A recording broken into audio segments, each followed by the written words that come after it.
Welcome to the Deep Dive. We bring you surprising facts, deep insights, and hopefully a bit of fun along the way. That's the plan. Today, we're exploring a really fascinating slice of Tokyo. Not the usual suspects like Shinjuku or Asakusa, but a neighborhood called Nagasaki-cho. Right. And let's just get this out of the way immediately. Yeah. It has basically no direct connection to Nagasaki down in Kyushu. That's the first thing everyone asks. Okay, good clarification. So it's this name that hints there's maybe more going on beneath the surface. Exactly. This place, Nagasaki-cho, it's got this incredibly rich history, some really surprising cultural impact, and loads of these quiet, unique spots. Hidden gems, maybe? Definitely hidden gems. It might look a bit like, nothing special at first glance. A place where there's everything, but nothing that stands out immediately. Yeah. But once you start digging, it's full of stories, art, and this real local charm. So our mission for this deep dive is to peel back those layers. We want to look at the history, the artists who lived there, that old town Shiinamachi feel. And importantly, point out some of those stories and actual places you can visit, the things that make it tangible. Perfect. Let's start with the name then. Nagasaki-cho. Why is there a Nagasaki in Tokyo?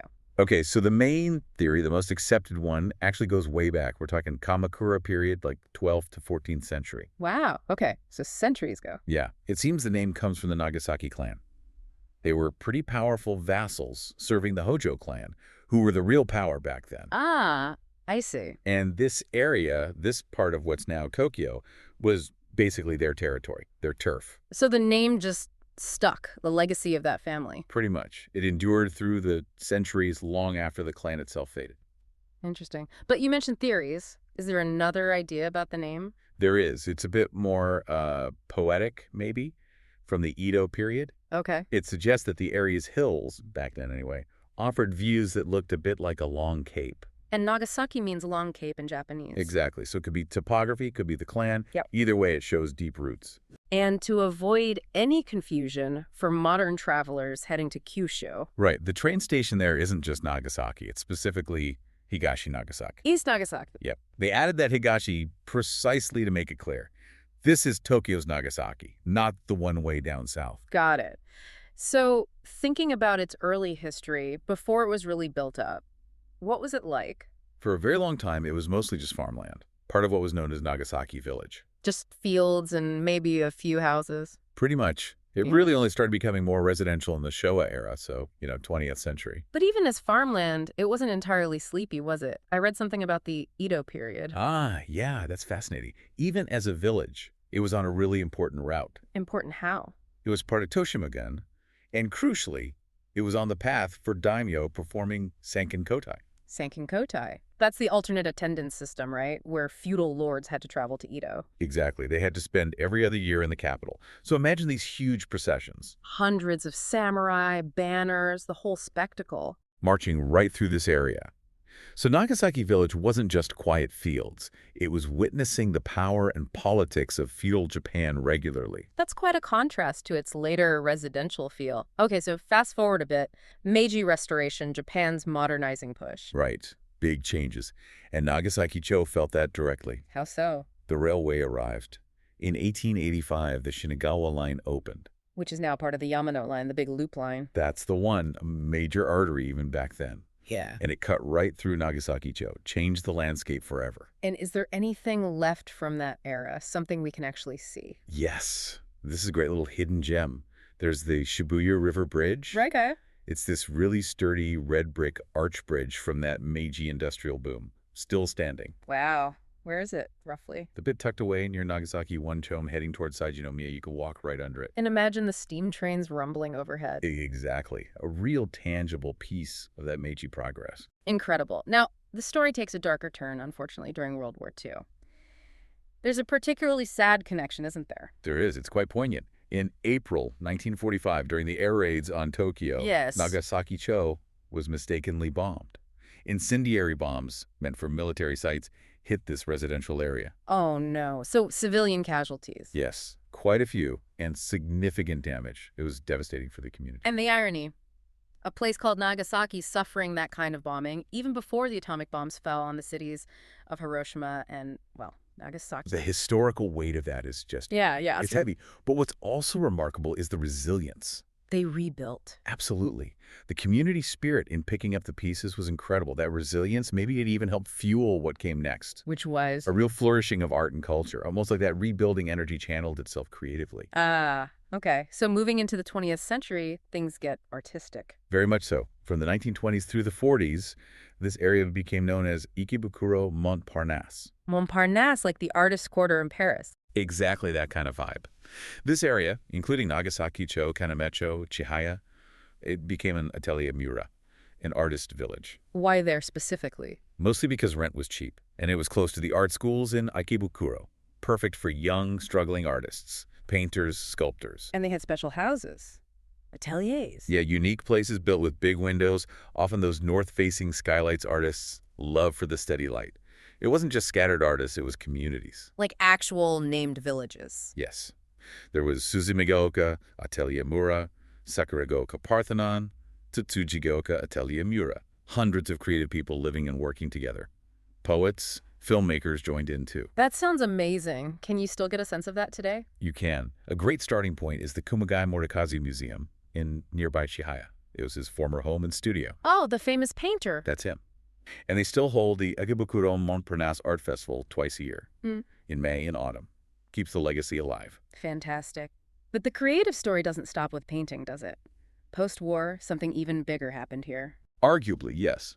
Manga. This area, specifically Minami Nagasaki 3-Kome, became the cradle for manga legends. We're talking about the Tokiwaso apartment building. The one and only Tokiwaso. Just an unassuming wooden apartment block to the people who live there. Go on. Tezuka Osamu, the god of manga himself. Wow. For Chiko Fujio, the creators of Doraemon. Ishinomori Shotaro, think Kamen Rider. Akatsuka Fujio, the genius of gag manga. All of them living there around the same time. In the late 50s, early 60s, can you just imagine the creative energy, the collaboration, the rivalry, the late nights? It's unbelievable, laying the foundations for a global phenomenon right there. It really is. And for manga fans, you absolutely have to visit. What's there now? Is the original building still? The original Tokiwaso is gone, sadly. Yeah. But they built the Tokiwaso Manga Museum nearby in 2020. Oh, brilliant. And it's fantastic. They've meticulously recreated rooms, the shared kitchen, the atmosphere. You can really step back into that time. That sounds like a must-visit. Any other traces of the Tokiwaso legends? Yes. There's a Chinese restaurant called Matsuba. Okay. Still there, still serving ramen. And it was a favorite haunt of the Tokiwaso artists. They'd go there for cheap eats. So you can eat ramen where Tezuka might have eaten ramen. You absolutely can. And check out Higashi-Nagasaki Station. There's a little monument featuring characters from Tezuka's Jungle Emperor Leo. A nice nod. Amazing. Okay, so beyond the huge historical moments and the art scenes, what's Nagasaki-cho like just as a neighborhood? Does it still have that local feel? Oh, definitely. It holds on to its Shiinamachi Old Town charm very strongly, especially in the shopping streets, the Shotengai. Like where? The Nagasaki Ginza shopping street is a great example, just south of Higashi-Nagasaki Station. What's it like? It's got that lovely mix. You'll see old family-run shops like greengrocers or butchers. There's one called Niku no Amanoya that's famous for using a beautiful old Soryanagi scale. Oh, cool detail. But you'll also see modern chain stores right alongside them. It's a living street, not just a museum piece. And you mentioned food. Sounds like a good place for a wander. Absolutely. Definitely go with an empty stomach. You can find great little ramen shops like Menya Kiyoshi or Orion Shakudo, or try the standing udon place, Nanton Honton. Standing udon, nice and quick. Yeah. And keep an eye out for local delis selling things like corn croquettes. Simple but delicious local flavor. Sounds good. What about places to just sit and relax? Cafes? Loads of them. Plenty of unique cafes and old-school kisaden, traditional coffee shops. Any recommendations? Well, Coffee Olive is known for its really charming, retro interior.